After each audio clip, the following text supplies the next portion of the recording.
สบายดีวันนี้มาพบกับม่อนอีกเช่นเคยกับรายการกรรมกรห้องแอร์พอดแคสต์วันนี้เป็น EP 3เนาะม่อนจะมาเว้าในหัวข้อเพื่อนร่วมงานที่บ่ค่อยจะน่าฮักและจะรับมือจังได๋ดีและนี่แม่น4ประเภทเพื่อนร่วมงานที่บ่น่าฮักที่เฮาควรต้องระวังถ้าเว้าถึงเพื่อนร่วมงานมักจะเป็นสาเหตุให้เกิดดราม่าในออฟฟิศหลายอย่างบ่ว่าจะเป็นพวกเว้าลับหลังพวกเฮ็ดเวียกเอาหน้าเลียขาเจ้านายหน้าบ้ายหลังลอกลากเอาผลงานเฮาถ้าบ่เป็นนักก็เฮ็ดให้เฮารำคาญถ้าเป็นเอาหลายๆก็เป็นอันตรายต่อสุขภาพจิตชีวิตการเฮ็ดเวียกเฮาได้คือกันแล้วมื้อนี้เฮาจะมาจำแนกหมู่ร่วมงานที่เป็นพิษเป็นภัยทั้งหลายของพนักงานออฟฟิศที่ได้พบเจอและช่วยคิดหาวิธีเพื่อรับมือให้เฮาอยู่รอดปลอดภัยอย่างสวยงามประเภทพิษเพื่อนร่วมงานที่มักบ่ควรพนักงานประเภทนี้เขาเจ้าจะบ่ค่อยลมเรื่องเบียกแต่เมื่อใดที่เขาเจ้ามีเรื่องของคนอื่นมาเว้านะเขาเจ้าจะสุมหัวกันเว้าทันทีและเฮาจะเห็นเขาเจ้าอยู่ตามห้องอาหารบ่เงินครัวหรือว่าตู้กดน้ำเขาจะสิล้มกันตั้งแต่เรื่องที่เป็นข่าวปกติจนไปถึงเรื่องที่เฮ็ดให้คนอื่นเสียหายการนินทาบ่แม่นว่าจะเป็นสิ่งที่ไร้สาระและบ่มีประโยชน์เสมอไป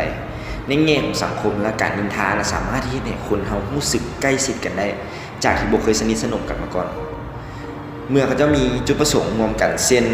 การล้มกันสื่อสารแลกเปลี่ยนร่วมไม้ร่วมมือหรือรู้สึกว่าเป็นพวกเดียวกันก็ตามนอกจากนั้นการนินทายังช่วยให้เป็นหูเป็นตากวดสอบความผิดปกติที่เกิดขึ้นในบ่อนเฮ็ดเวียกอีกนำแต่แน่นอน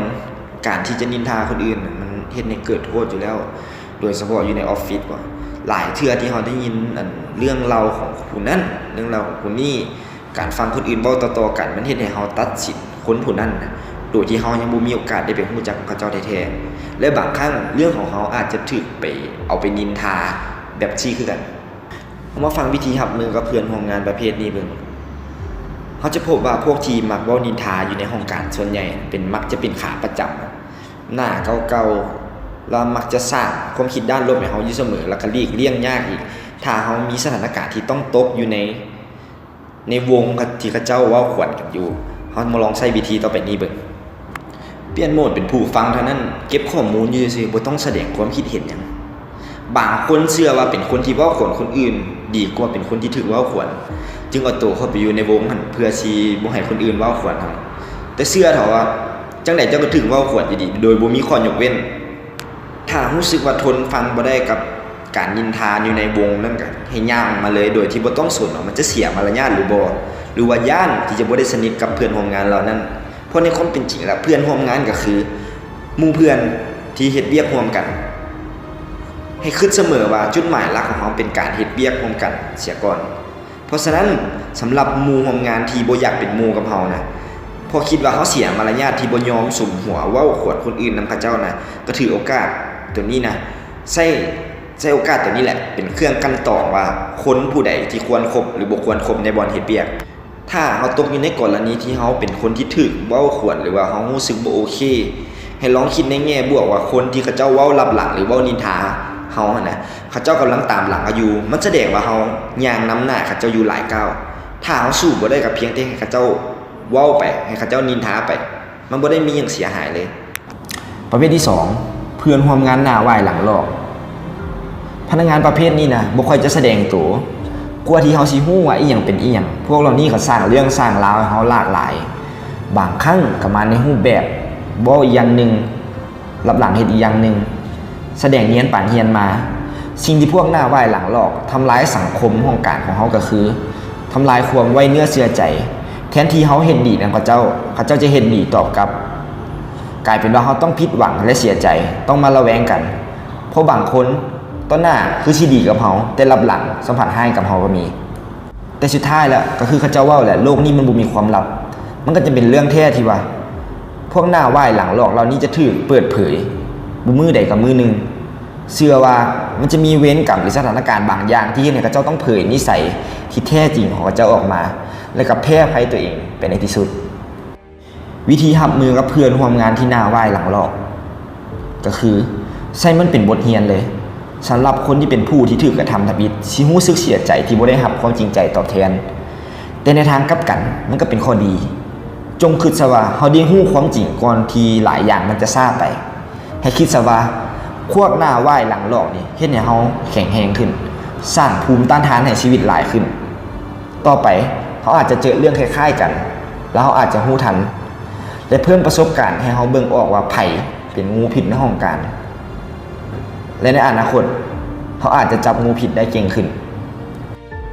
บ่ต้องตีตัวออกห่างแต่ควรรักษาระยะห่างไว้เพราะถ้าในอนาคตเขาจำเป็นต้องเฮ็ดเวียกร่วมกันแท้ๆมันจะบ่ได้เกิดปัญหาขึ้นเพียงที่เขาต้องคิดไว้เสมอว่าเขาเจ้ามีนิสัยจังใดและควรระวังและเผื่อใจเอาไว้และให้ปรับระดับความสัมพันธ์เขาเจ้าลงมาให้เหลือแต่เพื่อนร่วมงานบ่แม่นว่าหมู่ในชีวิตแท้ที่สามารถแชร์เรื่องส่วนตัวกันได้ประเภทที่3เพื่อนร่วมงานสายเหลียพนักงานประเภทนี้จะมักสนิทกับหัวหน้าและผู้นำมาซึ่งผลประโยชน์ให้กับเจ้าลักษณะทั่วไปก็คือมักเว้าเอาดีเข้าตัวหรือบางเทื่อก็มักบ่ให้ใส่ให้คนอื่นก็มีอีกลักษณะหนึ่งที่พบเห็นได้ทั่วไปของคนประเภทนี้ก็คือตอบตกลงทุกอย่างเห็นดีเห็นงามทุกอย่างกับหัวหน้าโดยบ่คำนึงถึงผลกระทบที่มีต่อเวียกหรือเพื่อนร่วมทีมเลยพอคิดอยู่แต่ว่าจะเฮ็ดโตจังใดให้หัวหน้าฮักและเอ็นดูพนักงานสายเลี้ยผู้เห็นดีเห็นงามแบบทุกเรื่องอาจจะเฮ็ดให้องค์กรอ่อนแอแบบคาดบ่ถึงก็คือองค์กรที่ดีควรมีความหลากหลายประกอบไปด้วยความคิดเห็นแตกต่างกันไปแล้วมาช่วยกันเบิ่งว่ามีหยังแดที่แต่ละฝ่ายสามารถร่วมกันพัฒนาได้แต่ถ้าองค์กรใดเต็มไปด้วยพนักงานที่ตอบตกลงเห็นดีเห็นงามเป็นน้ำหัวหน้าตลอดจะเห็นให้องค์กรบ่มีการตรวจสอบซึ่งกันและกันบ่มีการถกเถียงเพื่อหาทางเลือกที่ดีที่สุดแล้วก็จะบ่เกิดการพัฒนาวิธีรับมือกับเพื่อนร่วมงานสายเลียก็คือจงอย่าเป็นศัตรูของข้าเจ้าสามารถไปเป่าหูหัวหน้าได้เพราะข้าเจ้าคือคนที่ใกล้ชิดกับอำนาจที่สุดแต่การบ่เป็นศัตรูของข้าเจ้าบ่ได้หมายความว่าเขาจะต้องเป็นมิตรกับข้าเจ้าเขาบ่จำเป็นต้องเป็นเลียขาข้าเจ้าต่อซื่อๆปล่อยข้าเจ้าไปข้าเจ้าสิเลียจังได๋ก็ยาเขาแต่เขาอย่าไปเลียตามข้าเจ้าก็พอถ้าเขาจะได้ดีก็ให้มันเป็นเพราะผลงานของเขาอย่าเป็นเพราะเขาเลียเก่งจนได้ดีประเภทที่4เพื่อนร่วมงานที่ใช้แต่ปากเฮ็ดเวียกเวลาที่ข้าเจ้าเฮ็ดเวียกร่วมกันตัวเองสัมผัสบ่มาเฮ็ดซอยพอฮอดเวลาที่ข้าเจ้าจะนำเสนอผลงานตัวเองสัมผัสมาเสนอหน้าซ้ำบ่นำบางครั้งยังเสนอว่าตัวเองเป็นคนเฮ็ดกับมือแล้วก็ยังละเลยการให้เครดิตคนที่เฮ็ดอีกพนักงานประเภทนี้บางครั้งนอกจากจะเก่งเรื่องญาติความดีความงามของคนอื่นแล้วยังเก่งเรื่องโยนความผิดให้คนอื่นอีกสารพัดแท้คนพวกนี้วิธีรับมือกับเพื่อนร่วมงานที่ใช้แต่ปากเฮ็ดเวียกก็คือปลูกฝังและสร้างวัฒนธรรมในการให้เครดิตทุกคนในทีมโดยเฉพาะคนที่ต้องออกไปพรีเซนต์เวียกตลอดต้องบ่ลืมที่จะให้เครดิตคนที่อยู่เบื้องหลังและอีกหลายคนที่ช่วยกันเฮ็ดเวียกให้สำเร็จลุล่วงไปได้การสร้างวัฒนธรรมการให้เครดิตแบบนี้นะจะเป็นส่วนสำคัญที่ช่วยให้พวกที่เฮ็ดเวียกแต่ปากบ่มีจุดยืนหัวหน้าที่ดีควรคิดไว้เสมอว่าอาจจะมีคนประเภทนี้อยู่ในทีมหัวหน้าสามารถกวดคืนได้ซักถามรายละเอียดลงลึกแล้วก็เพิ่มเติมเกี่ยวกับเนื้อในเวียกว่าไผเป็นคนเฮ็ดส่วนใดขบวนการนี้จะเฮ็ดให้ฮู้ได้ว่าในที่สุดแม่นไผเป็นคนลงมือเฮ็ดแท้ๆและแม่นไผเป็นคนที่เฮ็ดเวียกแต่ปากและนี่แม่นทั้งหมดของหัวข้อเพื่อนร่วมงานที่บ่น่าฮักและวิธีรับมือกับเพื่อนร่วมงานประเภทนี้และสุดท้ายนี้ขอฝากติดตามรายการกรรมกรห้องแอร์พอดแคสต์ของม่อนได้ในทุกๆวันศุกร์สามารถติดตามได้ที่ YouTube Channel 108 MHz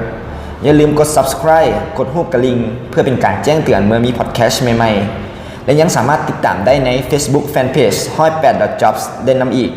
สำหรับมื้อนี้ม่อนขอตัวลาไปก่อนสบายดี